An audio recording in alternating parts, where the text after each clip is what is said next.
Skrunks and Monks, and our son is back. I'm going to yap about my epic poem called The Epic of Kurash really quickly. I've only like 20 minutes till my food arrives.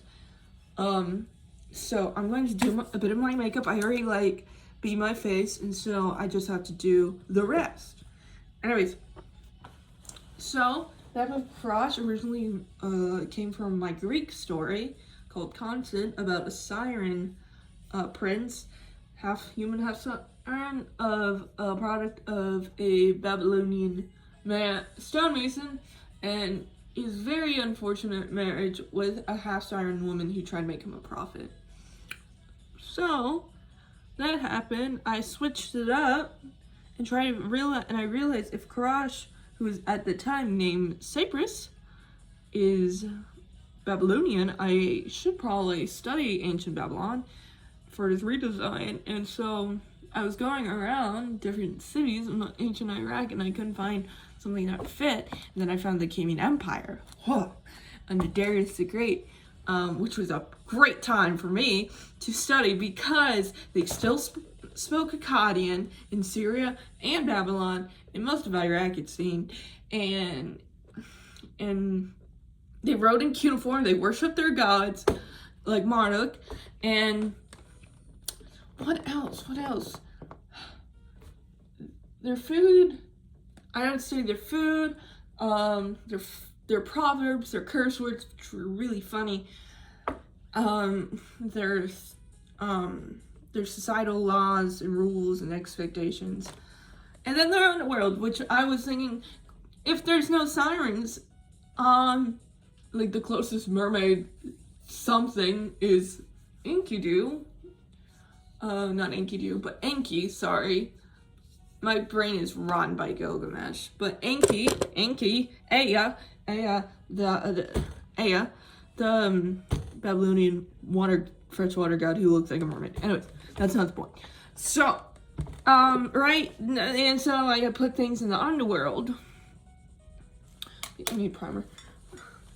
And that's where I could use their version of Lilith, and her Lilitu aspects, which were not good, hurting women and young men and babies in the story. And then also I learned from my preconception of every god of death, the god of death, Eros/Nergal, is not a chill person. So that was fun.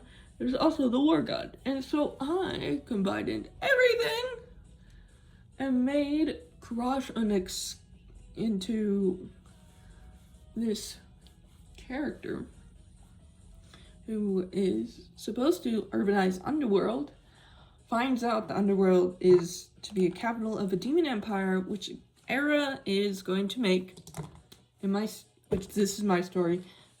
And so he and Kurash in the story agrees to start a rebellion with the scribe, doorman, and the queen. And then later Dumuzi, or Tammuz in the Sumerian. Who else in the story? There's Ea, and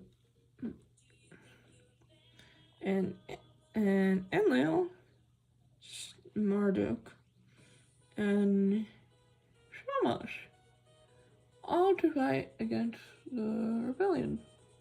Just one. I mean, not the rebellion, against Era. I'm sorry, none of my videos are actually scripted. I am just coming Era. And I'm really dehydrated. So the rebellion in my story is going to fight Era and his friend Lilith, Ishtar, and supposedly Dumuzi, who I later write betraying Era, because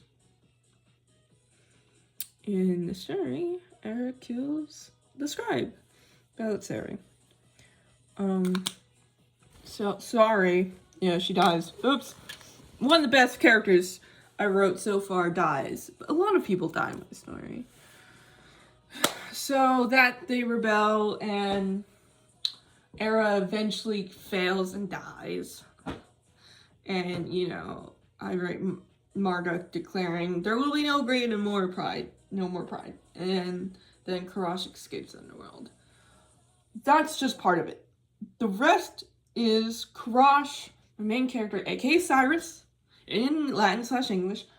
Kurash is trying to escape the Babylonian underworld because he was forced to have a child with Lilao, who was his wife, who forced herself on him at one point in their wedding night. And so he's like has a mental breakdown because people are just trying to pressure him to raise his unwanted child into being essentially a war machine. So he realized, I'm going to give my kid a better life and escape this terrible government in the underworld. And so he learns the secrets of how Gilgamesh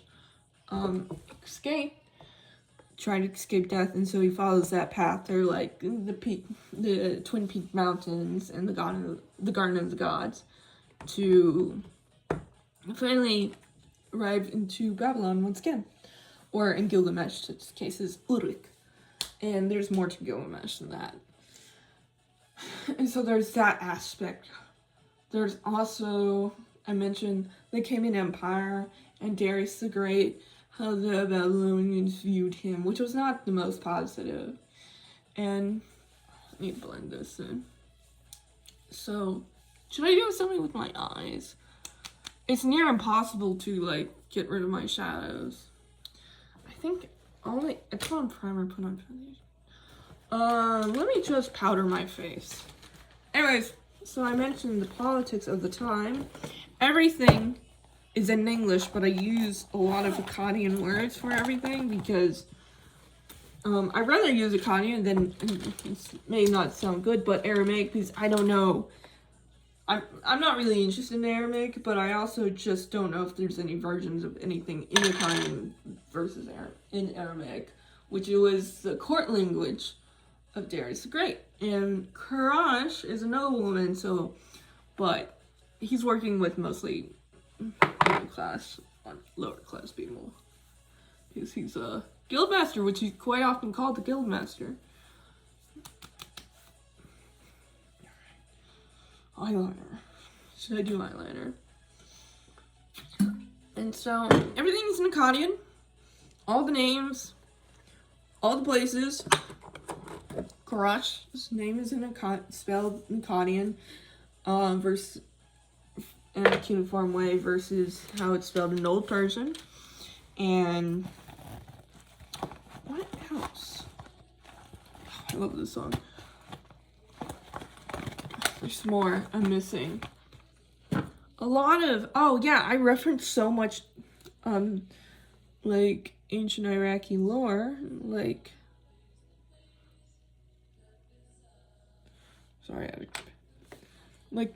Anamashara, the Epic of Era, quite often. I wish I tried to get it's in my eyes! Ow! I think I just got eyeliner in my eye. Stings. I didn't get the Tiamat Creation Myth, but I got Gilgamesh. I got the Epic of Era. Best book I've ever read in my life. I mean, I read a lot of good books, but that was a banger. Mascara, which I seldom use. So...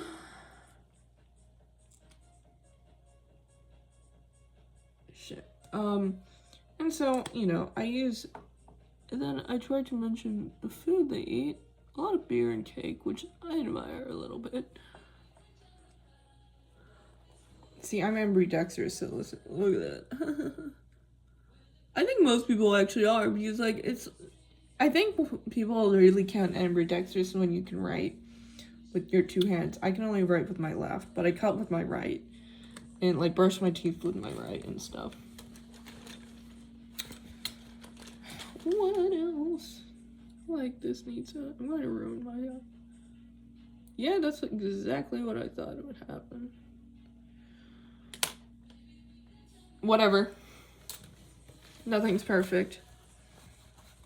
Should I put on... I have golden highlighter. And you look at my mirror. Oh, good grief. I look bad, to say the least. I need to blend that in. Hold on. My eyes have a problem, and I'm not seeing it because I'm looking through my very janky iPad. So, what was I going to say? Yeah. The Epic of Kurash. And the whole story is, based off immigrant parents. See, the thing is, I am a child of an immigrant. My mom's from Mexico. Oh. And so, but since she's Mexican, it is aware of, like, you know, the construction workers do. And so that is why Kurash is a stonemason, which is a construction worker. That's why I call him an Iraqi construction worker, because it is a little fun.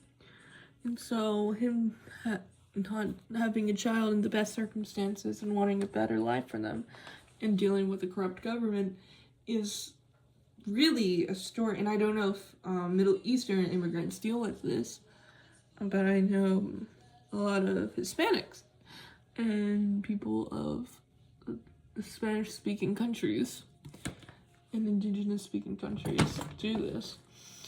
The Americas. Did I do something good? Hold on. I just lifted an eyeshadow. I have my dark eyeshadows. The thing is, I have to wear makeup to look alive because I have a pale mouth without lipstick and, like, these eyeshadows, and I look dead. Definitely when I wake up, yeet. Right. So, I did something good. Whoa. That was an accident. Hold on, let me try to replicate what I just did. I am just playing around with makeup today. I just minimalized my eyeshadows. Oh, blush. I forgot blush. I'll get to that. And yeah. Oh, yes, I need to explain. So, Kurash had one of the most horrific things a person can go through in my story with his wife.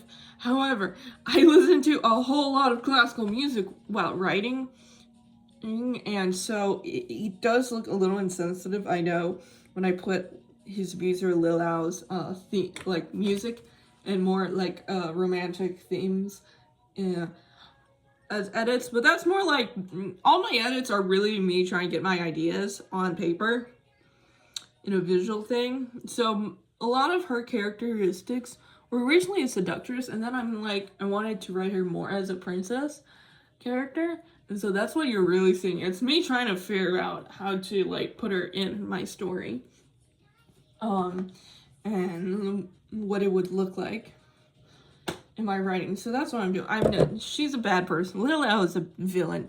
However, I also feel very parasocial using, like, really cool actors like Medallion Rahim or Rahimi as her face claim, and same with Alexander Luma's Era. And it's like, I don't mean to slander y'all, you just have, like, kind of a face, the perfect face, how I can imagine. Era's a hard thing to do because he is, in the story, he has long hair, unlike Ulu. Handsome man, though. So I do feel a little bad, and I try to make my writing, or at least my edits, as respectful as possible, because I'm still using their face without consent. That's the least I can do, you know? And besides, my family watches my YouTube. My makeup's actually pretty good today. Yeah, I don't know where my hairbrush is, so I'm just going to use this, which is not bad. I need things with, like, sharp claws to brush my hair because it's so thick.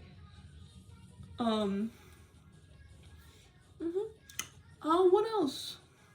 I want the store to be an opera one day. I don't have the style like I imagine the opera being, like in Wagner or Puccini or Kelly Saison.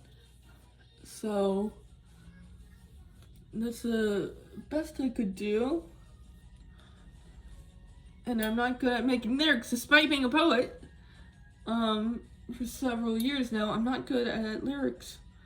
I'm good at drama. my style, my writing, it's like a combination of young Dante with its rhyme schemes, and how it falls is like Shakespeare and the repetitive thing. So I think that's how I can compare my own style. I did an experiment. I finally I mean, I always say I'm done with my Savarinola book, but I did an experience if I can combine our styles, and it went well. It still sounds like my own, but he has an Geraldo Savarinola has a really, he's so Petrarchian, but he's so I try to use that a little like Robert Frost, actually, just how he describes nature. Anyways, that's my point. That's the Epic of Kurash, a Babylonian Iraqi construction worker, which came originally out of my story of a Greek siren boy / prince. Anyways, yeah, leave your comments. Tell me about it. Tell me what you think you expect from this story. One day, hopefully, it'll get published. Who do you think will be your favorite character? Any critiques? All right, bye, y'all.